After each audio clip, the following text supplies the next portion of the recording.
Hey there, folks, and welcome back to the Icenia campaign. Last time, we spent a very long time trying to set up a colony up here, which we were able to pull off after some pretty intensive slave micro and kind of cultural reallocation, or I should really say relocation. So, good stuff there. I do have a bit of a cold. Hopefully, that's all it is. So, I do apologize if my voice is even more unlistenable than usual, or my cognitive abilities are even more declined than usual. Anyways, so let's go ahead and resume. Now, what we're doing at this point is basically just waiting around for 555 so that we can do our war council to get ourselves some claims. We actually don't have any claims currently. We haven't really had a long period of purposeful peace for quite a while. Usually it's just waiting between wars, but this does give us a chance to rebuild up our manpower. We want to lose that aggressive expansion before we go on to another big war, such as a war against Arwernia. But before we do that, as I have said before, it's my game legs. I do still want to sort of finish unifying our Belgica holdings, mostly by deleting Marinia and getting into Norwia a little bit. Basically, well, I guess we don't. I guess hold on, we don't need to get into Norwia. Let me think about this for a minute. Also, I do apologize for the amount of game lag I've been having the last couple episodes. I do now have my new solid state drive. I just need to get everything transferred over, and that'll hopefully fix the problem. It's gotten worse. It's very frustrating, but I wanted to record, even though I'm sounding like a frog. Still had the recording energy within me, so I wanted to listen to that. It is mostly just cleaning up our holding in Beowakia, which includes fighting Marinia, and I guess a little bit of Norwia. Oh my gosh, game, come on. That's some pretty bad lag. It's when I zoom in this much and all these little pop-ups appear. It's a big reason for that. Okay, now just out of curiosity, I want to check in on Frisia, since it's been on cultural assimilation. Once my game takes 1,000 years to load, holy moly, this is a real bad. It has been on cultural assimilation. Looks like we do have 0 Akeni so far, so that's great. That's going real well. Let's see here.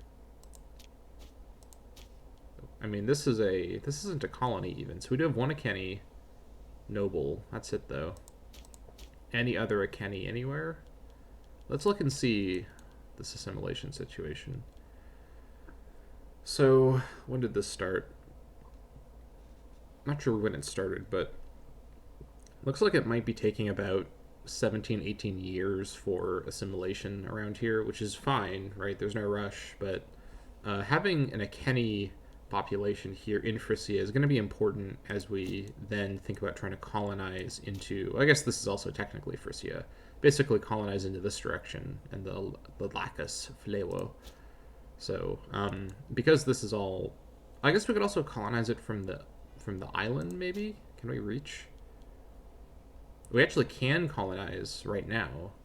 Why didn't I have this pop up for me before? This is from Badu Henna, which is, where is that? Badu Henna. Wait, no, this is Badu Henna. Okay. Oh, it's from Cortoriacum. I think I know where that is, right? That sounds... Yeah, Cortoriacum's down there. So I don't know why I didn't get a pop-up about this. I guess I was always able to colonize. I should start checking more to see if I can colonize and there's just not a pop-up, because that is unfortunate that we were not aware of that. So I guess we can start colonizing into Frisia now. Let's go ahead and do just that. So let's move into, or I should really quadruple check. Do I really want to expand over the river Rhenus right this second? I think I probably do. I'm not looking to like recreate the historical Roman frontier here along the Rhine. Although it should be noted, the Romans didn't just stop at the western/southern side of the Rhine everywhere. They did have holdings on the other side. It was just sort of around that area where they had their borderline. Either way, we're not looking to repeat that. We are going to have a presence on the other side of the Rhenus in terms of expanding into Germania more than just colonialism, possibly we'll want to control some of the coast. I've talked before about wanting to get into the amber resources, which there's a little bit of that in Germania. Have I talked before? I think I have talked before. I don't remember if I've talked before about trying to colonize over towards the River Albis to get some of this amber. Having a... This is both marsh, though. Yeah, the terrain around here is going to be real bad. But if I'm able to build like a port city around here somewhere and control the River Albis and get some of that amber, that'd be pretty cool. Either way, colonizing within Frisia, within the province of Frisia, absolutely worth it. So I am going to go ahead and send a colony over here. Very good. So now we've colonized this marsh, and it is made up of, let's see here, one Iceni citizen. Any further? No, can't reach there. Can't reach there. Yeah, so this is all going to be from Badu Henna now. What about here? This one can be reached by Fletio. Or rather, it can't be reached by all of these territories, but Fletio is the only one with a large enough population. We might be able to get enough Iceni into Fletio in a moment. This one can also be reached by a couple. And the thing with colonization is it's kind of like leapfrogging. You go one tile to the next. When you're not playing a migratory tribe. Migratory tribes have their own sort of colonization mechanic, of course. But we've never been a migratory tribe. Settled tribe, lifestyle. Anyways, I probably don't have the cognitive functions to record an episode, but tired and kind of sickly misadventurer is still entertaining, hopefully, so... Alright, so we just spent so much time last episode looking at these screens, so let's do it again. Colonize into Frisia here. So let's see. Can we reach from Lugadurum? We can, but Lugadurum does not have enough people here. It's also not a colony. I think I remember, for some reason, I couldn't set up a colony here. The dominant culture is Istveonic. Can I should have probably looked at this before establishing another colony in another settlement in Istveonic territory. Istveonic. No. So now that I understand, also I do have colonial ventures currently, so there's that to consider. But now that I understand, I think I may have been making this mistake for a lot of the series, that you need to have the province be culturally dominant, not the settlement. In fact, the settlement has to have your culture as opposed to the sort of the target culture, confusingly. So, yeah, that's the issue, is that a lot of the people here are Monopians, who are Gauls, not Germans, so they're not even the right culture group for what that's worth. Now, I think I already have set up a Monopian colony somewhere. Yeah. Probably the one here in Cortoricum.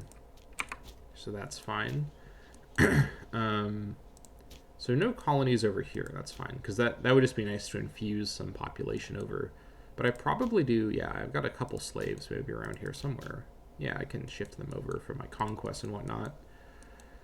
So let's try and do this a little bit more cleanly compared to last episode, even though I'm sicklier than last episode.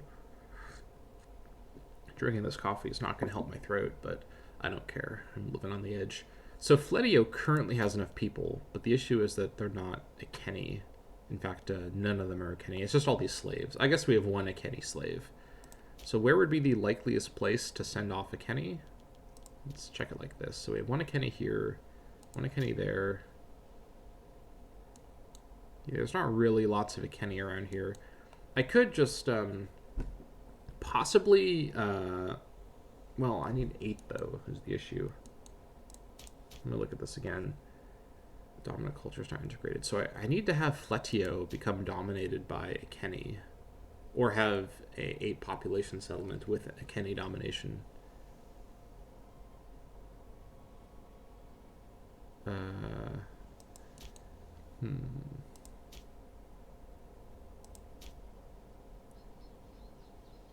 If I could just turn Lugadurum into a colony, that would make this so much easier.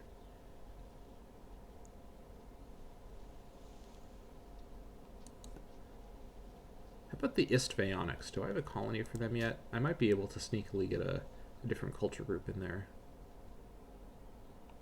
Istveonic. I do not. Okay. Are the Estvionics present around here? Where actually are the Estvionics? Oh, yeah, the Estvionics are actually the German group. Okay.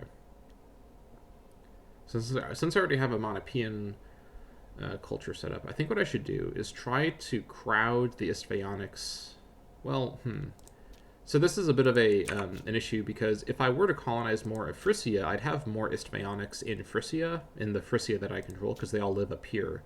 But to do that, I need to have Lugudurum become a colony to get more Iceni over here, and to do that, I need to have more Istvionics in the Frisia that I currently have. So this is a little janky, but I think what I'm going to do is I'm going to have to crowd some more Istvionics into Frisia. So let's see if we can bring any into the kind of border settlement of Ganwenta. Any Istvionics anywhere that I can bring in. Lugudurum, but I don't want to pull them away from Lugudurum. No, I need to pull them in from. I guess there probably wouldn't be any from outside of here. So none in Assay. What about Cortoricum? No. Oh yeah, I don't think it's going to work. We'll hold off on that then. We just expanded a little just for, presence purposes, but that's fine. Yeah, I'm not going to be able to pull that off right now. Now what I can pull off is doing some more infrastructure stuff, and this time I'm going to let the game keep playing while I do this, so not... Ooh, I don't really like what's going on with this population. Let's move a population in here from maybe Londinium or something. We have a couple in, actually. Yeah, Londinium's pretty crowded with slaves. Make some more room here. Oh, hold on. Oh, shoot. Okay, well, I just screwed that up. I think I just lost that academy. I hope I got the refund. Yeah, I just lost the building slot. Whoops. Well, that's unfortunate. Oh, well.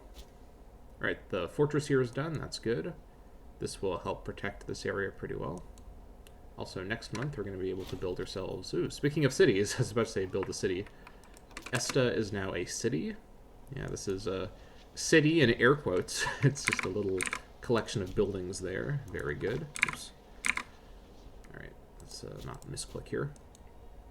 Okay, so we have a city here in Esta.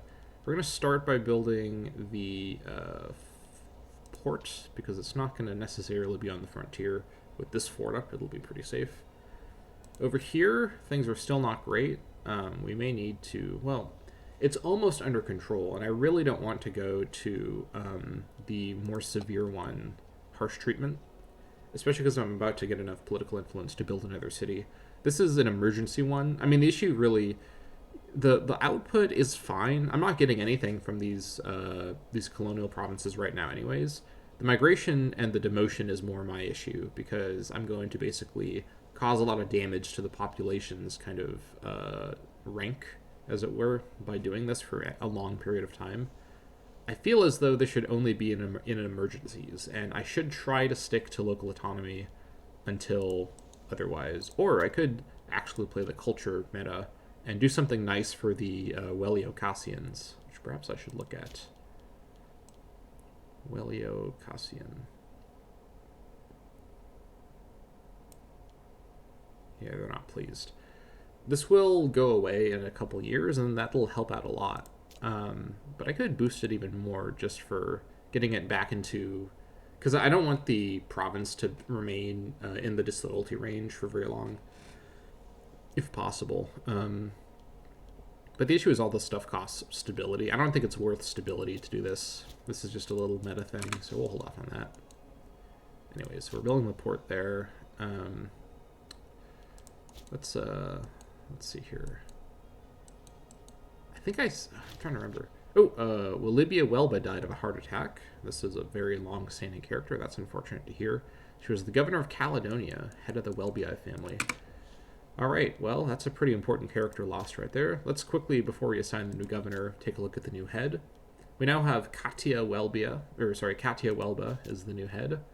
She is in poor health. Loyalty's fine. She doesn't have any government office or anything. She has dementia. She's corrupt, so there's that. Yeah, looks fine. Okay, we're going to need someone over in Caledonia. Very important that we have Caledonia could probably actually... Well, let's see. I think since I've held Caledonia for so long, even the newer stuff is... Well, the upper two regions are not so great, but this one here... Well, I think if I had... Well, okay. I'll have to think that over. Okay, maybe maybe I can't pull off some sort of big change there. Anyways, let's go ahead and get ourselves a new governor here. We're gonna be looking for somebody here who... Actually, let me look at my governor list really quick. There's a way of looking at this that I'm trying to remember. How do I... Macro? No.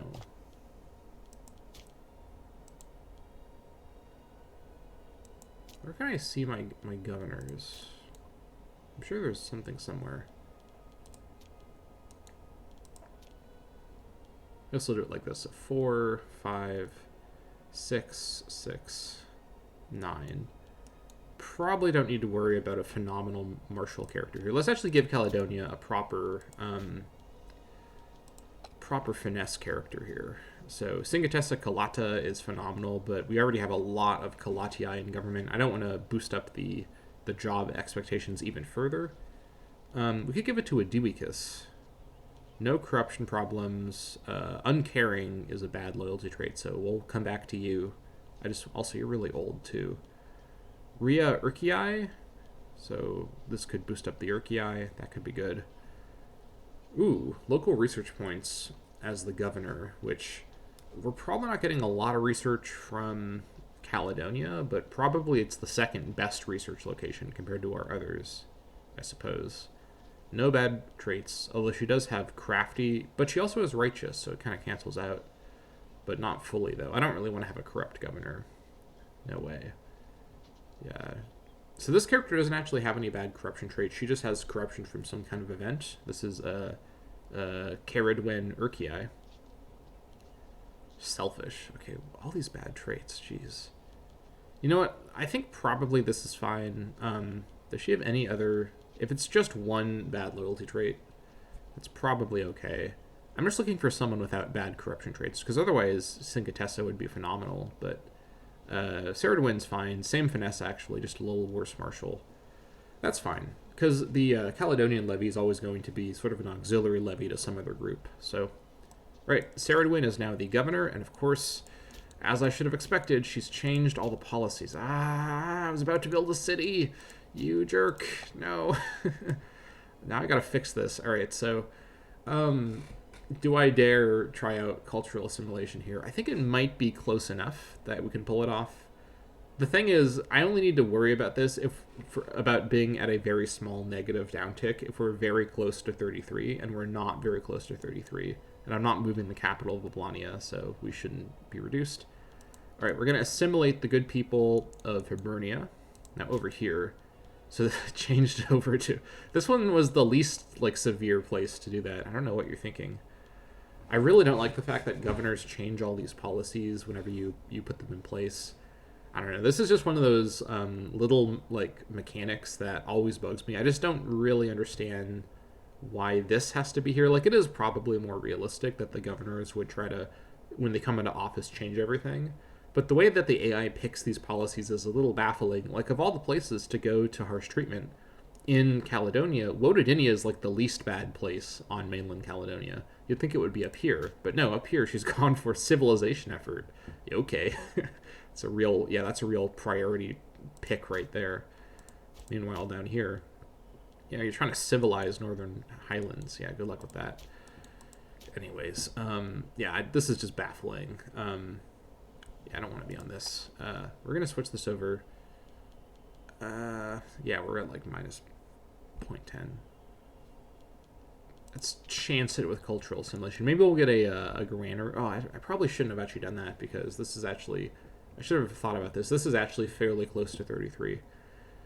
Okay, well, I'm not going to do any big building stuff around here, so it's probably okay if we dip into disloyalty, but we're really close, right? What's it mostly from? I'll look at those settlements in a moment. Over here, this definitely has to change back. All right, local autonomy. Yeah, we were almost... Are we able to do stuff now? I think we are. Yeah, we can now. Up here, yeah, we're still not great. This one, I'm not sure I'd trend up towards loyalty, so I'm going to go to harsh treatment. Yeah, this will boost us up to loyalty pretty quick. Once we hit loyalty, we'll switch it back. We've also blown through our political influence just like that. That's really frustrating, but not much can be done about that. You know, life happens. All right.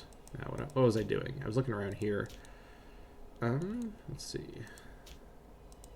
Okay, we're still generating amber down here. I need 15 slaves. We can get one more amber down here if we get 3 more slaves. Although we're at our population cap here. Incredible. Let's build a... Because we can't build a farming settlement or a mine. Let's build a slave estate here in Wagniakis. And then also move 3 slaves in. Hopefully one of the non-slaves will just leave, and then we'll be at the pop cap. I think I saw this before. Being over the pop cap is actually not very severe of a problem, so should be fine. All right, slaves, stop being promoted, please. Let's not send them over from the mines, ideally. Noah's Portus is going to need some more population, though. Send them from Londinium, honestly. I don't need slaves in Londinium. There we go. We should now be producing 2 amber. So, like I've said before, amber is really valuable, so hopefully going to trade that away to somebody. Good stuff.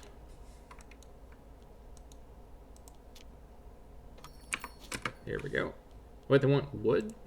Well, okay. I'm not going to trade with you. I'm going to stop trading with the Hibernians, I think, from now on, because they're in my crosshairs, or I'll trade with you. How are the Carthaginians feeling about us? Still not great. Yeah, this is really frustrating. Training camp's done in Welianate. Yeah, so that's really frustrating. Again, I don't need to be in an alliance with Carthage, but essentially, being in an alliance with Carthage for the war in Arvernia is optional. I can definitely beat Arvernia with a full manpower reserve and all my levies, and maybe a mercenary army or 2. That being said, I'm not expecting Arvernia to have a huge levy or anything. I'm expecting them to hire tons of mercenaries, because the AI at that size is just going to have an unbelievable amount of money. So they're going to hire all the mercs everywhere around them, and I'll have to be ready for that. So really, it's when I fight Rome that I need to be on Carthage's side. Alternatively, because I've already screwed up the diplomacy thing with Carthage, I could always be friends with Rome and then oppose Carthage, but I feel like that makes less sense in my case. Mostly I'm just concerned about the snowballing. I'm worried about Rome. Yeah, look at this. Rome's already getting into the Bosphorian Kingdom. I want to hit Rome in the mid-game before things get too out of control. And a big part of that will be getting into the very, very lucrative Italian peninsula. This is basically what Hannibal did, by the way. You take the fight to the Italian peninsula, and he was just in southern Italy for decades and basically, like, destroyed it. And I read somewhere that southern Italy is actually not recovered to its pre-Second Punic War, like, agricultural yield because of how severely the Punic armies kind of screwed it up. So I don't know if that's true, but that sounds like something that could be true at the very least. And that's how I rate information here. Anyways, but there's a lot of money and lots of slaves to get. Look at Rome. Holy moly. I think it's a metropolis. Yeah. Lots of good stuff over here. And the thing is, I mean, look at this. Level 1 fort over here. Let's see. Let me look at my fort map mode. Are there any other forts anywhere around here? They've really not fortified. And the thing is, if I have naval supremacy, which let's look at their ship amount. Well, we're catching up to them. We're catching up to them. If I am clever with my navies, especially if I'm able to establish a forward base on the Isles, I can really just ransack the peninsula. And that may not stop Rome, but it will damage them. And ultimately, this is some really phenomenal land, right? This is really, really rich land. And, you know, we're really far away from being able to, like, have a long-term, you know, permanent presence this far away from our capital. But we can do some kind of raiding stuff, you know. Stuff's on the table. So for that, I think it would make more sense to be friends with Carthage than with Rome. I'm not as scared about Carthage snowballing than Rome, because Rome has a much larger sort of like late game set of missions that I'm aware of than Carthage does to reflect their real historical expansion into places like Gaul. If anything, I'm actually really kind of intrigued by Rome not going into Gaul so far. I mean, they historically wouldn't have by this point, right? We're still pre, we're still like 150 years pre Julius Caesar, so there's no reason they'd be in Gaul yet, but they would have had, fights with Carthage over, sort of Transalpine Gaul. When I say Gaul, I really mean like, the Gaul up here, not Transalpine Gaul. But yeah, they're not really fighting Carthage that much. Kind of interesting. Anyways, getting distracted. Ursula Calata, she was a researcher. All right. Assign a new researcher. Now's our chance to assign a Dewika. Oof, I don't like that, though. How much do I pay researchers? I think researchers aren't paid that much. If I don't pay researchers much, then this is probably fine.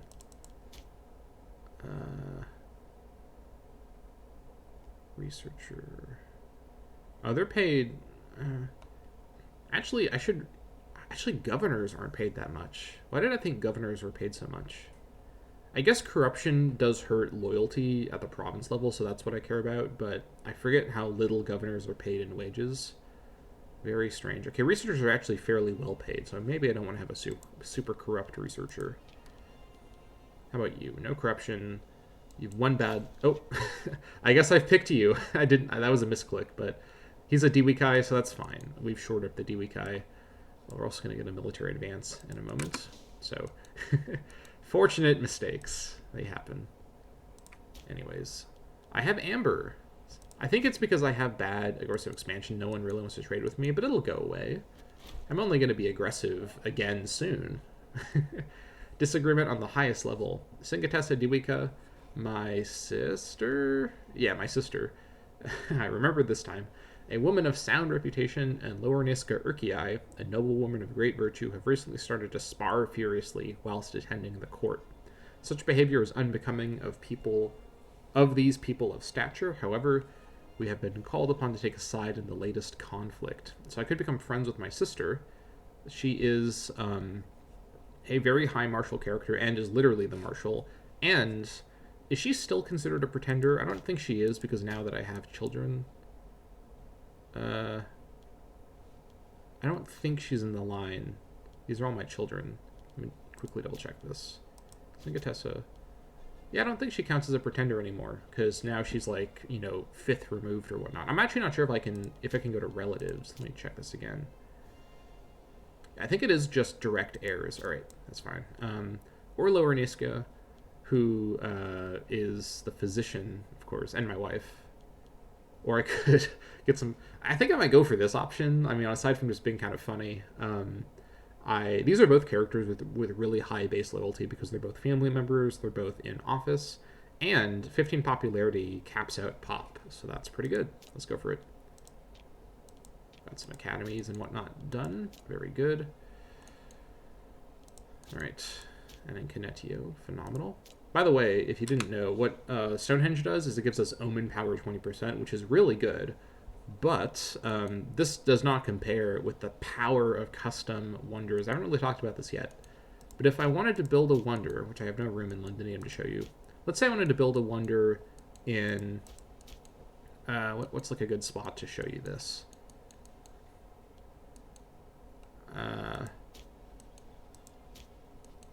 Everything's maxed out here. Or whatever, it doesn't really matter at all. Over here.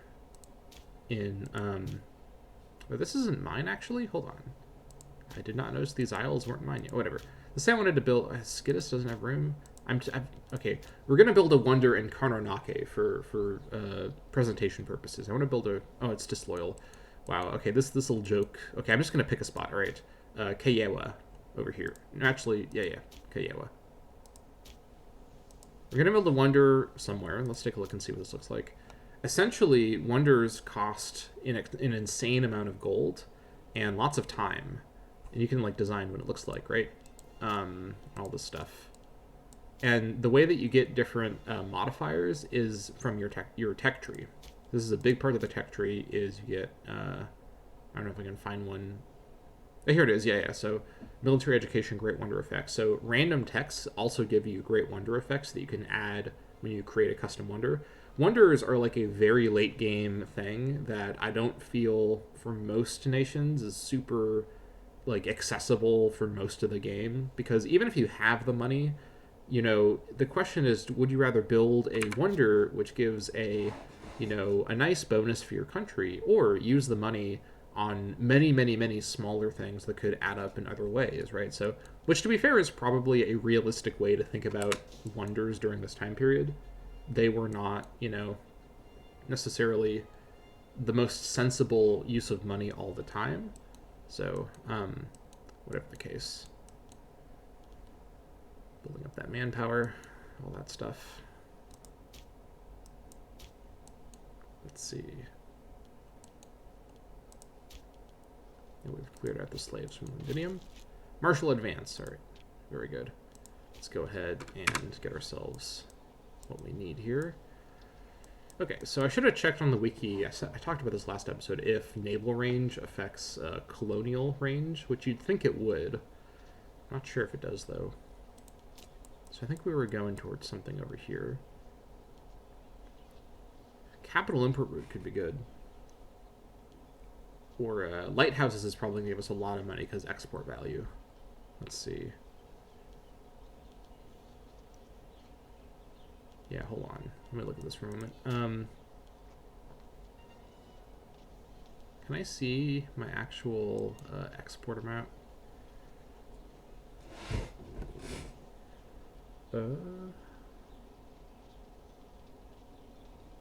Exports.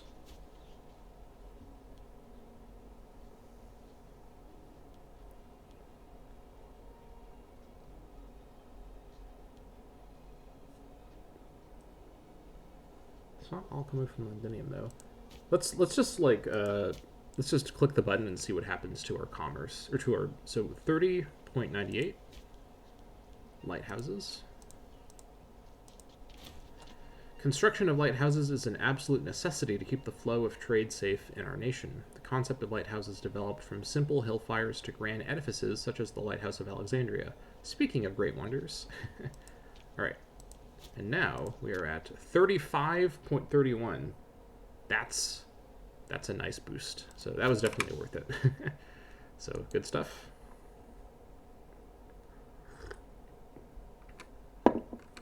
Things are looking good manpower-wise. A storm over here. Hopefully my ships don't get damaged. Sorry for the slightly quieter episode here, but just processing what I should do. Should also start building a 6th navy at some point soon, but no rush. I just want to try and keep pace with Rome, but Rome is so much more territory than me. That being said, it's probably not super developed territory compared to mine. I'm doing some really insane micro over here. Oops. The game is kind of lagging. Port will be finished there soon. Aggressive expansion ticking down. Once the aggressive expansion gets down enough, we should be able to sell that amber as well, which will be great. Port in Esta is done. All right. Now we'll build ourselves a fort, just for consistency. Once my game finishes lagging. There we go. Good stuff. We barely have anyone who lives here. Can I build a colony here? Who lives here? This is generally in our Armorican area, but there is a Weleocassian living here. Let's move in our Armorican over here. Actually, do I have an Armorican settlement yet? Or colony yet? I think I do. I do, yeah. I also gave them protected inheritance. How about Weleocassians? I may not for them.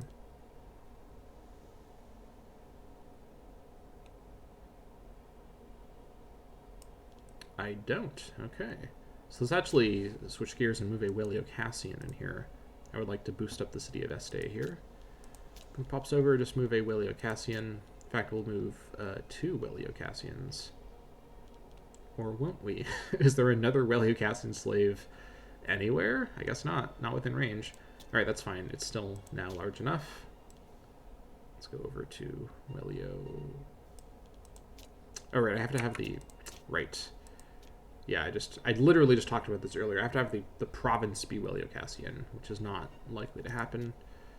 The province is split between the Armoricans, who already have a colony, and the Alurkians, who I don't know if they have a colony. Let's see. If they don't have a colony, I still have a shot here. Yeah, they do. Okay, in that case, Este will not be a colony after all. They just got another population point just for the heck of it, I suppose.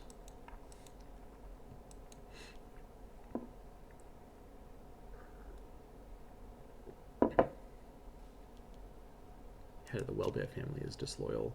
She's almost disloyal. I think it's probably okay. As our tyranny decreases, this should pop up again. She has 2 bad loyalty traits as well.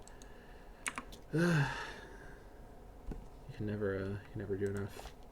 Let me take a look at my corruption situation. I have so much money right now. One money sink is into anti-corruption efforts, because it's, as I've noted before in the series, that's very expensive, but it might be worth doing if it does cut down on corruption, because corruption contributes to our massive wage costs, so it does ultimately pay off. And a little more importantly, in the short term, corruption reduction helps out the loyalty in a lot of small ways all over the place, so could be worth doing. Let me look at my character thing to make an informed call. So own nation, we're gonna look by corruption. Sheesh, yeah, that's a... The thing is, anything, like, crafty is base 20, so anyone who's at base 20, I can't really help them, because they'll just be stuck at crafty. But these guys who are crafty, and they also are above, this guy's not even crafty, he's just really corrupt for some reason. Yeah. I think it's worth doing. Again, I don't really need tons of money right this second, and I'd rather have my loyalty situations, especially with so many disloyal provinces. I'd rather help this a bit by doing that. So let's boost the wages. This is really, really expensive, but minus 0.10 corruption everywhere, I think is worth doing for a while. I've done this before as well. Now over here, Weleocassia, I think I want to turn this loyal, so I am going to actually go for harsh treatment, because I'm not sure it will go into an upward trend on its own anytime soon. Down here, yeah, anything that's currently disloyal and trending down, I'm going to switch to harsh treatment. We're getting even further away from another city, but it is what it is. We have to make sacrifices. You, I think, are just about disloyal. Yep, you are, yeah, you're under... Okay, so let's go ahead and switch you. Harsh treatment. Sorry, folks. It's going to have to happen. I'm apologizing to the population, by the way, not to all of you. I have nothing to apologize to all of you, aside from making a kind of slow episode, but this is still enjoyable. We're enjoying the fruits of our labor, right? We're enjoying a massive, lucrative empire, and at the end of the day, what value is all this land we've conquered if we can't, you know, civilize it, turn these people into loyal subjects to the Icenia regime? Speaking of which, Omen power plus 10, that's even more manpower for us. Phenomenal. And we can now go in here, get another capital import route, or import route and pop happiness, which is nice, or system output, or anything else. We could also pick other stuff as well. Let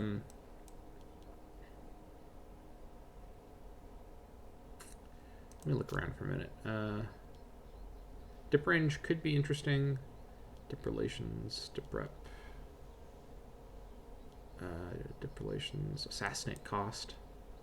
I could lose... Oh, actually, this might be a good chance to grab Defending Liberty, because I actually am at a high enough aggressive expansion to take advantage of this. A couple times I've said, oh, I should take Defending Liberty, and then I've held off. So I might pick this one. I think I'll pick this one just because I do have, like, enough aggressive expansion. Plus, this speeds up the time before I can really take another big peace deal. So we'll grab Defending Liberty.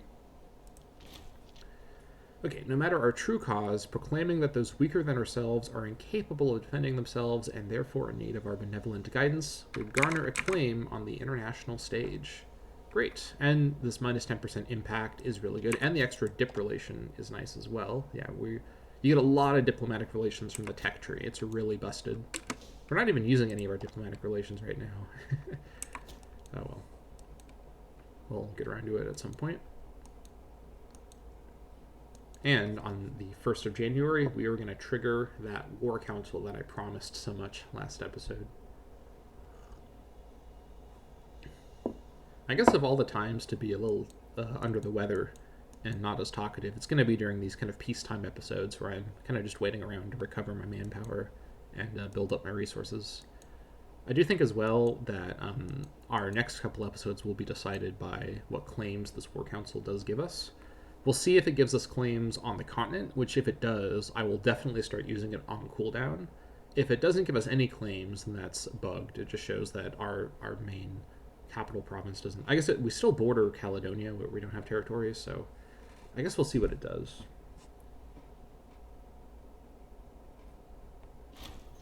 Bonds of childhood. Sometimes childhood forges friendships that last for a lifetime, and often these friendships transcend the boundaries of family, class, and belief. It would appear that Awitus seems to be developing a strong bond with Dub Noel Launis of the Calatus family. As any parents know, there really isn't much we can do to stand between them.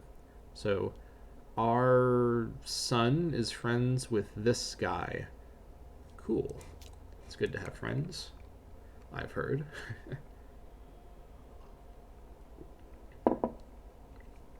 Also, I've been making a big deal about how large Auvergne is, but there's actually a couple chonky tribes over in Germania. Gotta keep an eye on that. I'm the self-proclaimed watchman of the continent. Alright, 1st of January, 5:55. Let's go ahead and do it. We could do it on October 1st to line it up with the Omen. Should I do it like that? Maybe. Yeah, let's do it like that, actually. If I'm going to do something on a... because I think it's a 10-year cooldown for this one. Yeah. I'd rather just do it on the same... Well, about the same cooldown as another time-based cooldown I have to keep track of. May as well. No rush.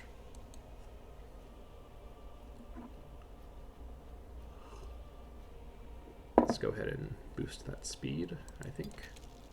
Oh, hello. Those isles I just noted. We can now reach them.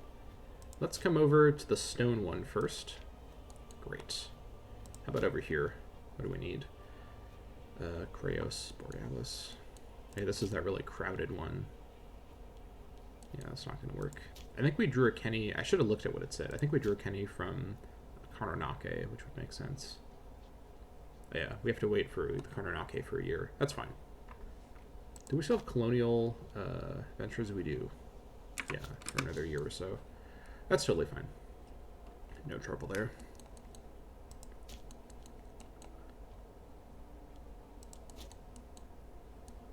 The slower provinces are finally getting cleared up here.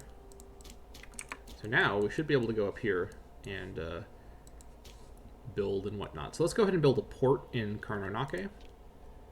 And aside from that, can we destroy buildings we don't want? Do we have any buildings we don't want around here? I don't think we do. Yeah, we're fine. Now over here as well, we can now do stuff.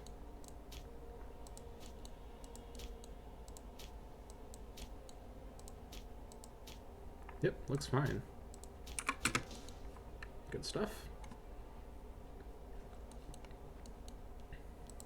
How's Vosenius holding up there? He's still ailing, but seems fine for now.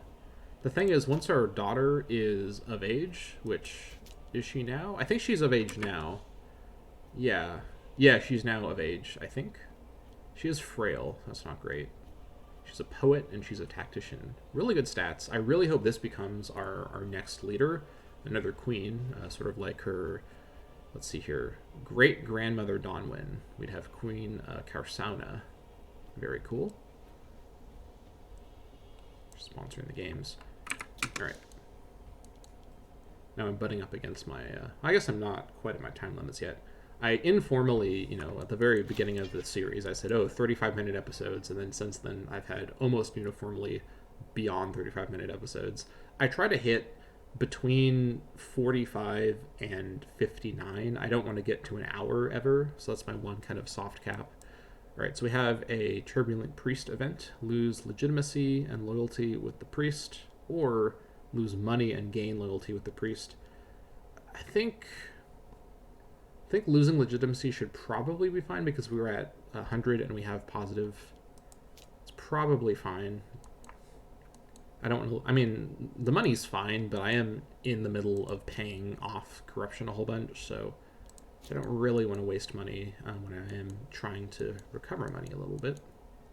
And positive stability gain, I should say, so that's good. Almost at the right number.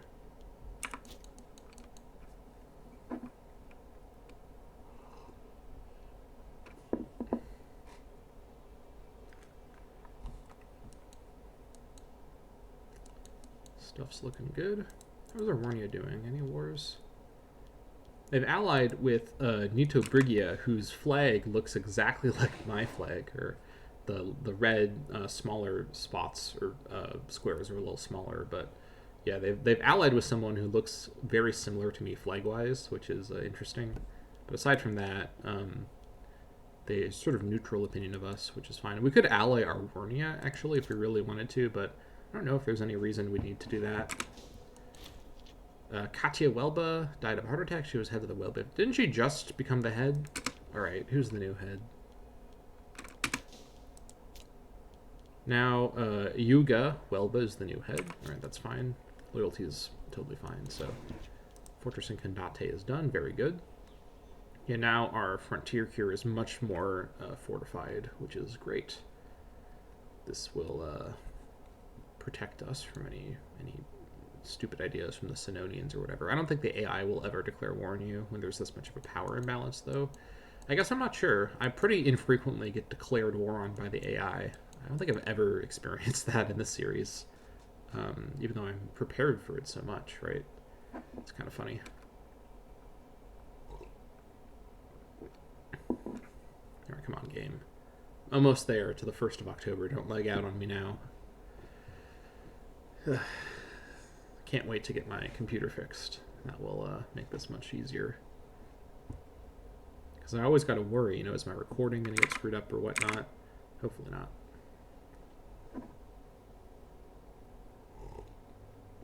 There we go.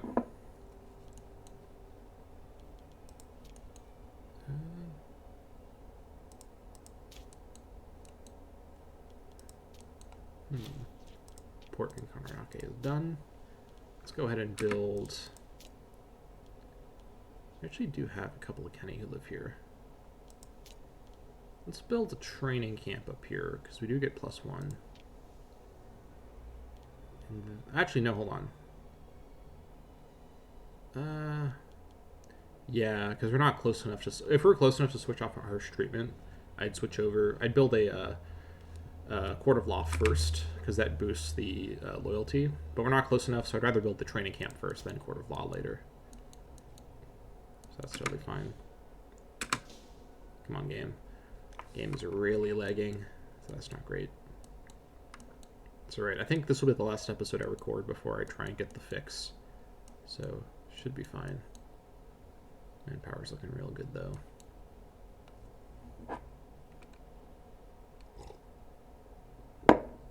Alright, here we go. 1st of October, got pause, get our Omen, and get our War Council. There it is. Alright, so Omen first. We're going to keep with Rosemerta. I think there's no reason to switch right now. Rosemerta is definitely our go-to. Manpower recovery speed, phenomenal. And now, moment of truth, what you've all been waiting for. The War Council. All Londinium sleeps as the War Council drags on into the night. Assembled are 3 brilliant Platonic minds, summoned to provide insight, each determined to convince us of the validity of their argument. Singatessa, my sister. See, every time I say her name now, I'm gonna mention that, just so you know that I remember. A well-loved and competent leader. Tuto Malleus, a down-to-earth and well-respected advisor. This is the Master of the Guard, another very high martial character. And Lower Niska, here again, hopefully not going to fight with Singatessa anymore. something of a wild card whose opinions are regarded as novel. Now, a key thing here is all these characters are high loyalty characters. Singatess is actually the lowest, but I'm not worried about her. So the loyalty effects of these picks shouldn't matter. Despite significant discourse, ale, and argument, no consensus is made on the target for future expansion plans. Singatessa fervently believes... Let me read that again. Singatessa believes fervently that the Sueswani province of Sueaconia... Now, where is this? Sueaconia. Oh, there it is.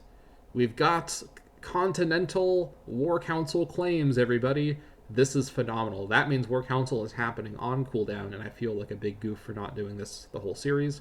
That's fine. I genuinely forgot, and I've never not really had claims, so we've got our answer there. So we could go after Suessonia, who I can't... Wait, no, can I? I should be able to. Oh, I can't. It was just literally in the way. Yeah, so Suessonia, by the way, is in a defensive alliance with Nerwii and Marinia. So this would get me that war with Marinia I'm talking about. So that is one way into that. Or we could go after Troweria. Where's Troweria? Troweria is over here. Okay. So we could fight over the kind of Rhineland, Rhenus area. Now, this would have us expanding into the edges of Belgica and potentially into more of Germania. This is more of a long-term goal. Or we could conquer Caucia, which is in Hibernia. I remember where they are, by the way. So this will give me the Hibernian approach, which I've also talked about. Hibernia and Manapia, who's also in Hibernia. So actually, this is giving me 3 really good options that I have to sort of make a tough call between. I would like to clean up Hibernia, and fighting Caucia and Manapia with claims immediately would be quite nice, just to start working on that. Alternatively, getting into here and cleaning up this province, which is a border gore eyesore, would be nice. Plus, this gets me into fighting a defensive league with all those nations that I want to conquer. I think... I think I want to go actually for Caucia first, weirdly enough. Because I want to sort of try and finish off Hibernia, because that's one front that sort of gets taken care of. Plus, colonizing into Hibernia is much easier once we have more territory around it. It's just going to take a long time to colonize. So let's start working on cleaning up Hibernia. We're going to go with what our wife suggests, and we're going to try to conquer Caucia. Phenomenal. We now have a claim on Caucia, and we can declare war on them whenever we like. And we will do that next time. Thank you so much for watching. It finally got exciting here at the end. Next time, we will go to war for the Green Island. I think it's what they call it. I don't remember. We're going to be going into Caucia and Manapia and finally pushing further into Hibernia and establishing our... I mean, the thing I need to remember as well, I didn't even think about this when I made this call a moment ago, but forming Albion puts us into Empire government mode and gives us a bunch of bonuses. Forming Albion sooner than later is pretty important, especially because the normal Imperial Ambitions path is really expensive territory-wise. So we have a way to become an empire very early on. And if we are an empire and wanting to fight Rome, that gives us a lot more advantages, I think, than just being a, what are we currently, a major power? Yeah. So getting that Albion clay is critical. That's going to be it for this episode, though. Hope you enjoyed, and get ready for what's going to happen next time. See you all next time.